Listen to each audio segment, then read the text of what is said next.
Keep our eye on that one. We did have some games last night. The first one, Spurs Thunder. Well, they did it, guys. They figured it out. The Thunder beat the Spurs finally. That series is now 3-1 San Antonio. 119-98 win. SGA with 34-5-5. Jalen Williams finished with 20. Chet with 8 and 10 rebounds, and Wemby had 17 and 7 in the 28 minutes that he played. But this was close until about midway through the third, and then SGA just decided, yeah, I got to remind everybody who I am and what I'm about. Lou, was that a pretty good, I don't know if you're going to put a tape together on why he's the leader in the MVP clubhouse. Was last night a good one?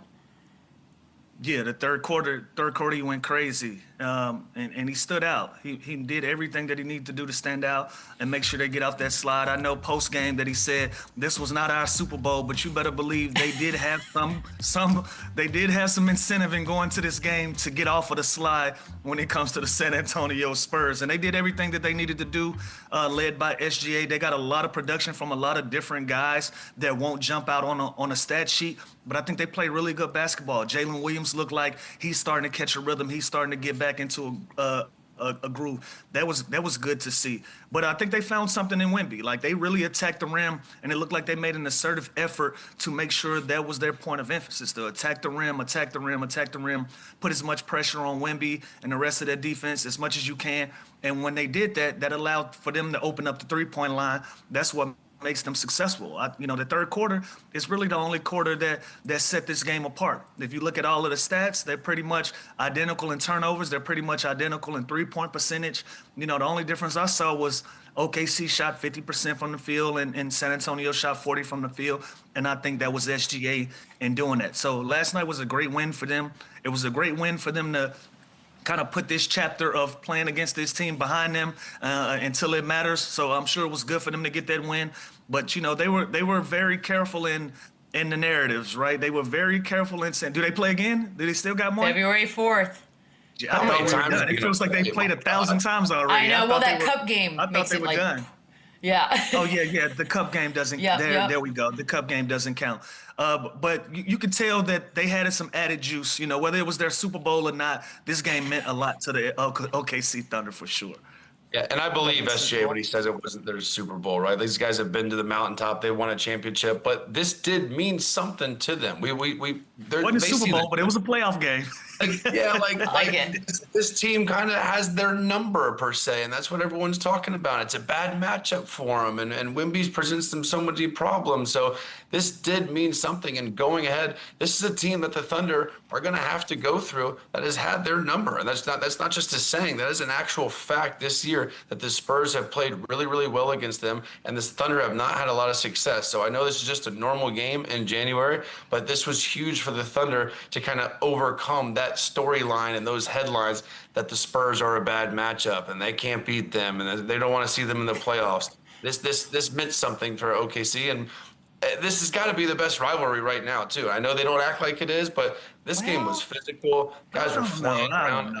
SGA talking shit to Castle. I was gonna say, in his face. That's not very Canadian. I'm not saying it's the craziest rivalry ever. I'm not saying they hate each other, but it's awesome, and there's definitely something there. It's brewing, but I feel like San Antonio got some catching up to do. I know they're having success in the regular season, but they got to make some noise when it counts for this to be a legitimate rivalry to me. But it is brewing. It is sexy to talk about. It is brewing, but I feel like we got to see what happens in the postseason for it to get real for me as far as rivalries go. But I like where we headed. For sure.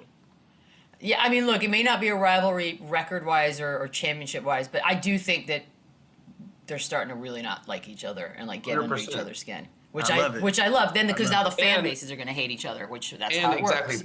Both the fan bases are unbelievable. Both the franchises have an MVP type player. Both of them are extremely young and on this trajectory where they're going to be around for years to come. So I think it's great, and I think it's gonna this team playing in a playoff series. It will get chippy. It will be physical.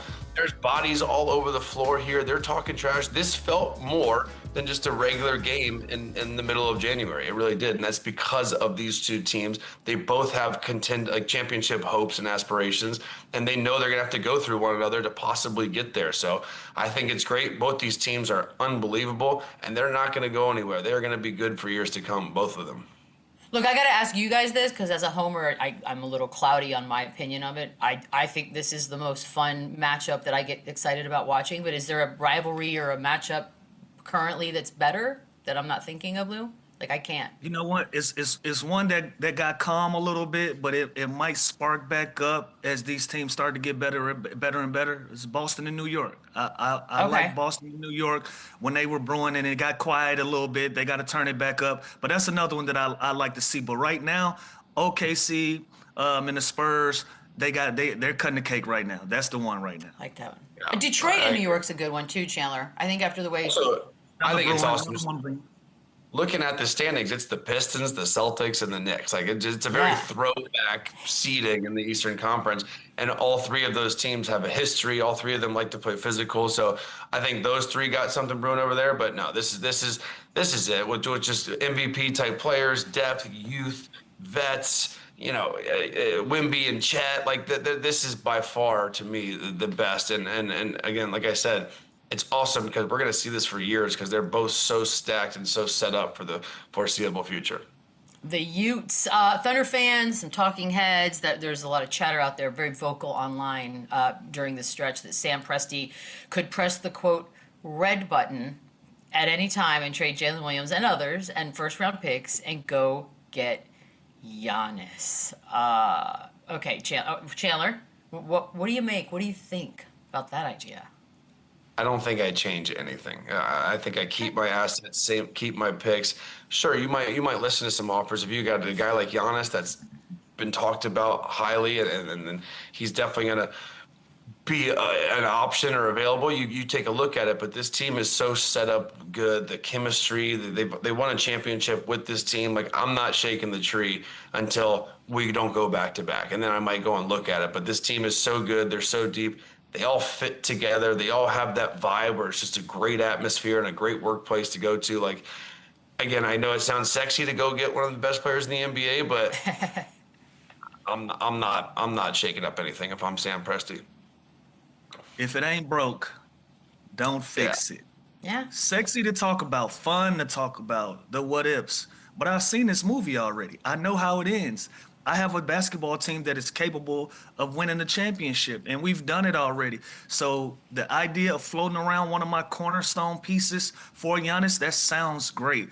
But I already know what this team is capable of. I feel like I can win a championship right now without Giannis. So if I'm standing still and I'm standing firm in that, why would I ever shake the tree? Why would I ever look around this season? Now, if you get through this year and you don't get the results that you want, then you have all of the assets in the world to look around the league and try to make your team a better team to put you back in that position. But until then, until somebody unseats you as the champion, I don't see why you would even entertain this. But it's great to talk about. Obviously Giannis is a player that instantly changes any team that he plays on. But this is a team that doesn't need changing. So I don't even know why they would entertain that. Like Giannis makes every team better, but maybe not this one. Like you're really Right. good without him. Like why even mix it up? Would that be bigger than Luka going to the Lakers if that were to happen? It would be insane. And I do think Giannis Tell. gives them a whole different dynamic that they don't have, but they're going to have to give up a lot. They're going to have to, everything that they have built, they're just going to have to give it up for an aging superstar. Like, I don't see it. I don't like it. Yeah, I don't love it either. But I do think Lou's point about if they did not win this season, they wanted to reevaluate. But I don't know if Giannis will be available by then. He's being booed at home, guys. Anything could happen. Hawks Lakers, another game we had last night. A bit of a blow.